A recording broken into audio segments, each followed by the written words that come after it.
care of everything we had to before we even thought of buying our tickets. Well, as it turned out, we were going to go to New Jersey and stay a night at my daughter's house. But we didn't have the funds to do it. And it's amazing how God moves. When you trust God, you can't imagine the joy you have when He comes through for you. And He did come through for us.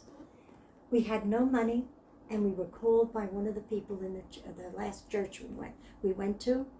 They handed us a check when we came to the diner to meet them. One was for $4,000 and one was for $2,000. And they requested that we buy Bibles and distribute them, and then the rest belonged to us. And I will tell you, that was for our trip. We did exactly that. And when we went home, I sat there and I looked at him. I said, I know, you don't understand. That's how God works. So he learned how God works, and he understood thoroughly. So we prepared to go, and we did. We went and took the money, and when we got to Russia, well, let me tell you first. My oldest daughter, helped us stay in her place till we went for the car, and she got us a limousine to drive to the airport. I thank God. In fact, he promised me 5 years before that I would go to Russia, and I just put that aside because there was no opportunity for me to go to Russia. My finances weren't that good. I was a single mother with children, and I didn't have the finances to do that. But in all, is how he worked out things. He just kept me reminding me all the time of Russia. And when I told my son of what God told me, my son said, Mom, Russia? I said, that's what God told me. He said, oh, that couldn't be. Now, my son was the one with me all the time, as the girls had already grown up. And when my ex-husband came back for a visit, my son was very upset because my ex-husband came to buy some merchandise, and I knew we needed to be friends.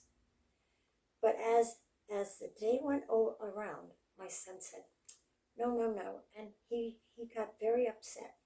And as he walked downstairs and suggested, being angry with him, he said, and I said, Lord, what do I tell him now?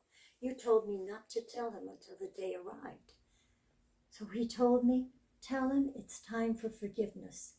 I will tell you something. There's nothing like trusting God. God made my son lay down his hands, the anger in his face, and I saw him shaking Bill's hand when he left, and that's exactly what he did. So God repaired that, and I knew from that moment on he would continue with what he told me as far as going to Russia. When Bill and I remarried, I'd say 4 years after the incident I just told you about. Her name was Lena, and she was wonderful. She spoke great English, and she spoke wonderful Russian.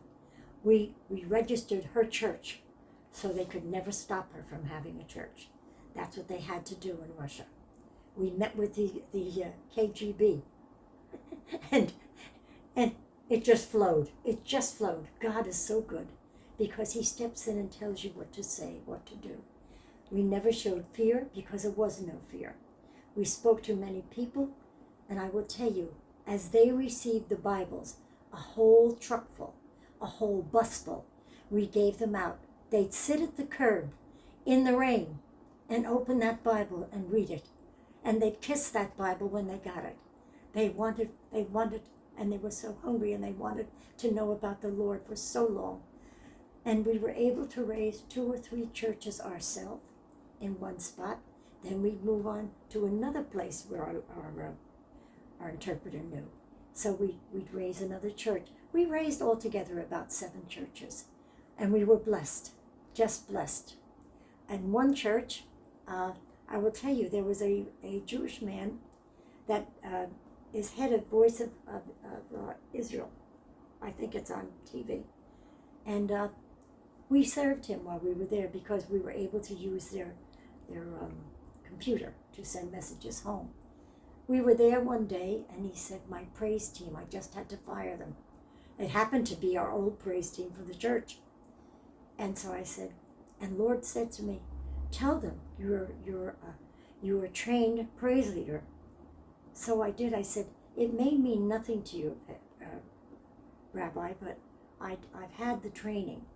And if you would be willing to let me try, I'll try and raise a choir for you. Well, within 2 weeks, we sang. We sang in the subways, and the people sang with us. It was wonderful because joy was being spread throughout Russia as we traveled.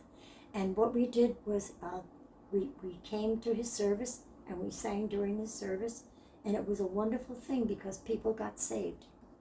And I trust God, because when you just wait on God, it's a joy. And that's what you must do. We as Christians must learn to always follow what God tells us. It's not easy. It's not supposed to be. It's supposed to be a time of challenge where you show the faith you have in God, because God has faith in you, or we wouldn't be here. God is wonderful. He's a blessing in our lives. We cannot live without him. At the calling of your heart, rest